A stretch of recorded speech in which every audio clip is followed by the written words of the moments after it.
বগুড়া মমইন পার্কে নতুন ক্যাবেল কার ride share করব। হ্যালো ভিউয়ার্স, আসসালামু আলাইকুম। আজ আমরা এসেছি বগুড়া মমইন পার্কে। এই ঈদের মধ্যে বগুড়া মমইন পার্কে নতুন ক্যাবেল কার রাইড চালু হয়েছে, এটাই আপনাদের আজ দেখাবো।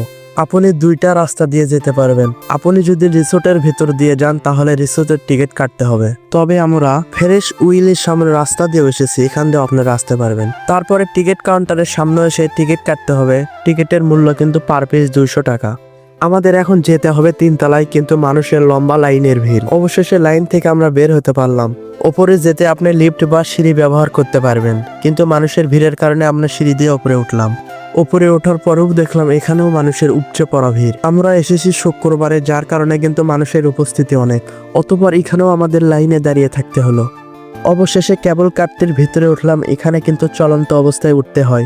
1 ঘন্টা লাইনে দাঁড়িয়ে থাকার পরে এর ভিতরে উঠলাম।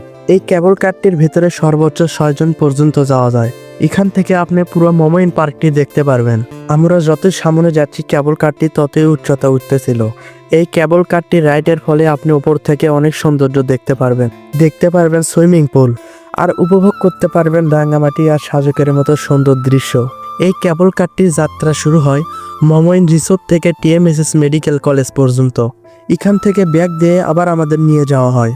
এই কেবল কারটির ভিতরে উঠেছি আমরা সন্ধ্যার আগে, যার কারণে কিন্তু রাতের ফিলও উপভোগ করতে পারছি। রাতের বেলা মমইন পার্ক অ্যান্ড রিসোর্ট দেখতে অনেক সুন্দর লাগে। এই কেবল কারটি ইন টোটাল 40 মিনিটের মতো সময় লাগে। ভিডিওটা কেমন লাগলো অবশ্যই কমেন্টে জানাবেন। পরের ভিডিও দেখার জন্য আমার পেজটি ফলো বা সাবস্ক্রাইব করে রাখেন। খোদা হাফেজ।